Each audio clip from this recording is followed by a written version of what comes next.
السلام عليكم، ازيكم يا شباب؟ معاكم زميلكم احمد بدر، وده فيديو المراجعه بتاع البراكتيكال زي في اس اول سيكشن. ان شاء الله، سواء انت كنت مثلا سمعت السيكشن وذاكرته وحبيت بس تراجع وتظبط نفسك يعني، او ما عندكش وقت، وطبعا كلنا في زنقه دلوقتي وما عندكش وقت وعايز تسمع حاجه سريعه يعني، ان شاء الله هنقول على الموضوع النهارده دلوقتي بسرعه وبقدر كافي ان انت تخش بيه الامتحان ان شاء الله. هو السكشن بتاعنا بيتكلم عن 3 حاجات. اول حاجه اللي انت تسمع صوت القلب بالسماعه، تاني حاجه اللي انت تحس النبض، تالت حاجه اللي انت ازاي تقيس الضغط. قلنا الرسمه ديت مجرد مقدمه بس مش علينا. كل اللي انا عايز اعرفه من الرسمه دي ايه؟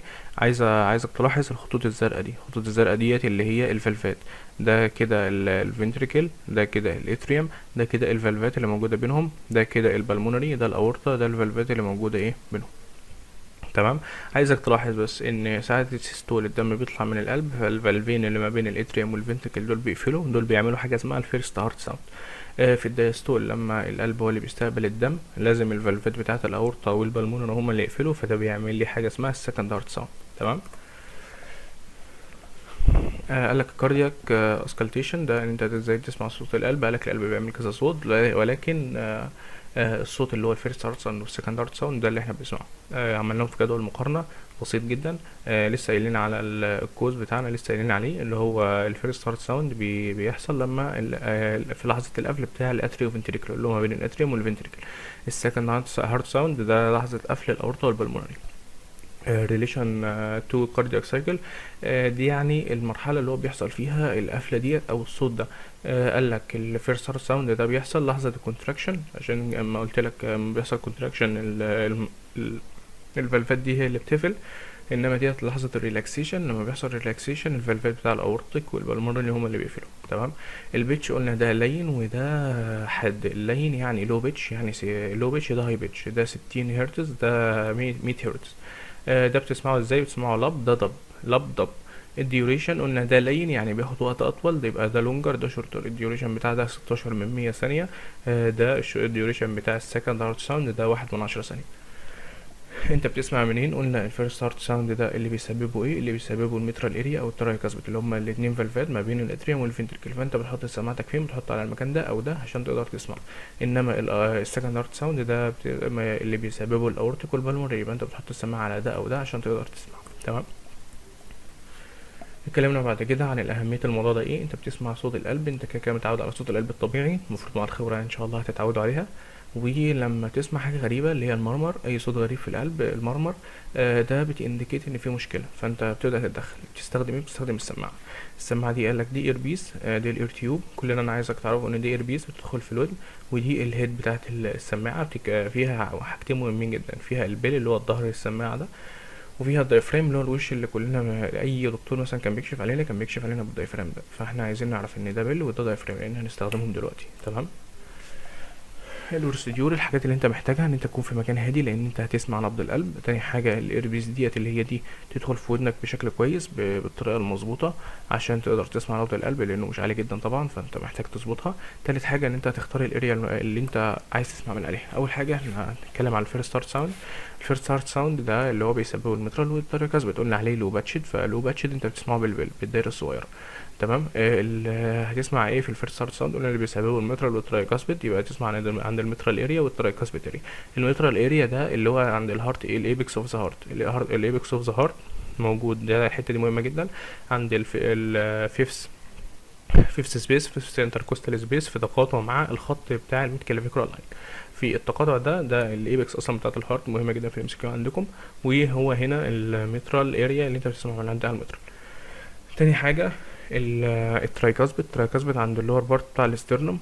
تمام. يبقى كده ده في التقاطع ما بين الفيفث انتركوستال سبيس مع اللاين ميد كلافيكولار لاين، وده عند اللور بارت اوف الاسترنوم اللي هو الترايكاسبيد. تاني حاجه السكند هارت ساوند. السكند هارت ساوند انت بتسمع الاورتا والبلمونري. دول هاي بيتشد. هاي بيتشد ده كان لو بيتش، يبقى دول هاي بيتشد، هتسمعهم بالدايره الكبيره اللي هو الديافرام. المكان فين؟ قال لك الاثنين عند السكند انتركوستال سبيس. السكند انتركوستال سبيس الاورطه يمين والبلمونري شمال، الاورطه يمين والبلمونري شمال، والاثنين سكند انتركوستال سبيس جنب الاسترنم. تمام. هنخش على الموضوع التاني. الموضوع التاني بتاعنا ان انت تحس النبض العيان. تحس النبض العيان. النبض ده عبارة عن ايه؟ عبارة عن الضغط بتاع النبضة بتاعة القلب بتنتشر عن طريق الجدران بتاع الأوعية الدموية، فانت بتحس بيها في الوعي الدموي اللي هو الشريان. انت بتحس فين؟ بتحس عند الراديال ارتري. بتعمل ايه؟ بتستخدم 3 صوابع اللي في النص دول من ناحية كف الايد باخر عقلة صابع، بتحطهم على distal part of radial artery. موجود فين؟ موجود عند الديسال بارت اوف الريديوس. ليه المكان ده بالذات؟ لان هنا الارتري هنا سبكوتينيوس، فانت بتحط ايدك وبتبص في الساعه عشان تحسب كذا حاجه. اول حاجه بتحسبها اللي هو الريت. انت بتبص في الساعه تحسب معاك دقيقه بالظبط، وتحسب انت سمعت كام نبضه او حسيت بايدك كده تحت ايدك كام نبضه في الدقيقه. النورمال بتاعك من 90 ل 60. تاني حاجه بتحسبها الريزم. الريزم ده اللي هو الريجولار ولا irregular، منتظمه ولا غير منتظمه، يعني الفرق ما بين كل نبضه والتانية منتظم ثابت حاجه ثابته ولا لا في نبضتين لازقين في بعض ونبضتين اتنين بعاد عن بعض وهكذا. تمام. ده بتحسب الريزم بتاع الهارت. الريت بتحسب الهارت ريت. تمام. كونديشن اوف الارتيريال وول قلنا دي بتعمل ايه؟ بتضغط على الشريان كده، انت عايز تعرف ظروفه ايه، هو كويس ولا لا، بتضغط عليه وترول كده اكنك بتدعك مكان الشريان. لو حسيت تحت ايدك ان هو زي حبل كده يبقى ده انديكيت ان هو في اثيروسكليروزس هنا. تمام. بعد كده بتشوف الفورس ده بيقولك بتعمل الفورس دي بتعمل ايه؟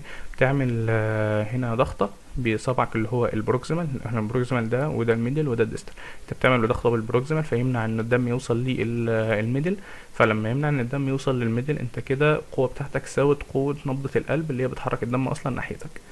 فده بينديكيت ايه؟ بينديكيت السيستوليك بلاد بريشر اللي هو قوة ضغطة الدم او النبضة اللي انت منعتها دي. قال لك بتوصفها كنورمال او ويك او بيج، اللي هو انت اصلا مش مفيش رقم هتقدر تحسبه، لكن انت هتقدر تحسب هي الضغطه دي الطبيعيه اللي انا بضغطها ولا لا، ده انا ضغطت ضغطه بسيطه ولا انا ضغطت ضغطه قويه عشان اقدر امنعه. فكده ده ايه؟ هتindicate بس المستوى بتاعه، لكن الرقم لسه هنعرفه كمان شويه. بعد كده قياس ضغط الدم. قال لك معانا 3 ديفينيشن. الديفينيشن الاولاني اللي هو الارتيريال بلاد بريشر، ده ضغط الدم الموجود في الارتيريال وول. السيستوليك ده رقم كبير ماكسيمم بريشر، ده لحظه السيستول لما بيساوي كام؟ بيساوي 120 او الرينج بتاعه من 90 ل 150. تمام. الدايستول ده المينيمال بريشر. المينيمال بريشر ده اللي هو الرقم الصغير، ده لحظه الدايستول او قبل الدم يتضخ في الاوعيه الدمويه. الرقم بتاعه كام؟ الرقم بتاعه 80. الرينج بتاعه من 60 ل 90، ده كده نورمال. يبقى ده 120 80. الرينج بتاع السيستول 90 ل 150. الرينج بتاع الدايستول من 60 ل 90. انت بتستخدم ايه عشان تقيس الضغط؟ بتستخدم حاجتين. اول حاجه السفنجومانومتر. السفنجومانومتر ده اللي هو جهاز الضغط، بيتكون من كف وتيوب اللي هو بتاع الزئبق، والبامب القف اللي هي دي بتلفها حوالين دراع العيان. بعد كده تيوب اوف ميركوري مانومتر. التيوب ديت اللي هي انت بتقيس اللي هي بتاعه العمود الزئبقي. البامب ديت اللي انت بتنفخ بيها. تمام. والسنسكوب اللي هي السماعه الستيثوسكوب. تمام. قالك في 2 ميثود عشان تقيس بيهم الضغط. اول حاجه البلباتروميثود. البلباتروميثود ديت قلنا عليها ايه؟ قلنا عليها ان انت نفس القصه بتاعه الفورس اللي احنا كنا بنتكلم بيها، ان انت بتضغط بصبعك عشان تمنع الدم ان هو يروح للصبع التاني. هنا نفس الطريقه، انت بتضغط بالكف حوالين الدراع فتمنع ان لما قوه الضغط بتاعتك تساوي قوه السيستوليك، فتمنع ان البلاد يوصل للراديال. انت بتلف حوالين البريكيال ارتري فوق عند الدراع من فوق، وانت بتقيس من تحت من عند كف الايد كده اللي هو الحته اللي احنا قسنا منها اللي هو الراديال ارتري.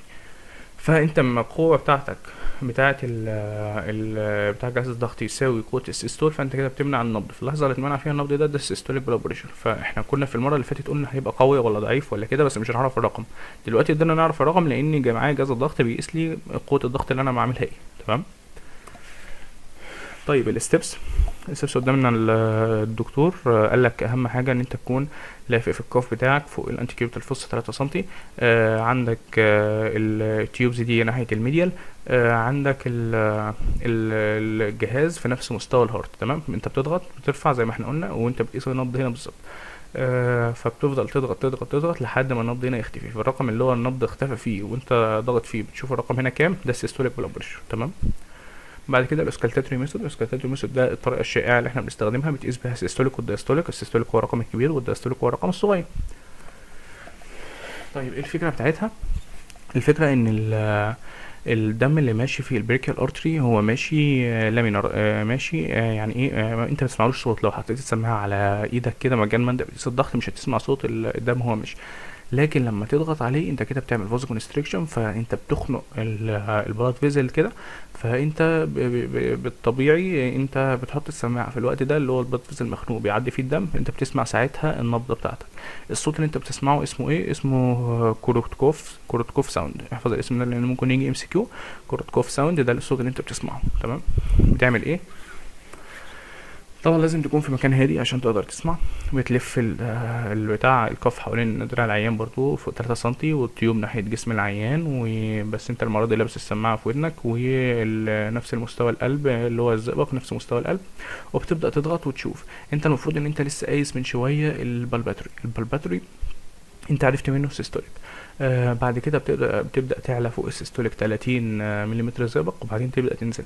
اول نبضه بتسمع بقى ايه؟ الكورتيكوف ساوند. اول نبضه انت بتسمع السيستوليك.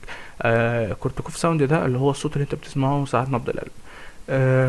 ده عباره عن ايه؟ او الخصائص بتاعته قال لك اول مره بتسمعه عند السيستوليك بيبقى ده كلير وتابنج، بيبقى قوي وواضح جدا. ده النقطه بتاعت اللي هو الرقم الكبير.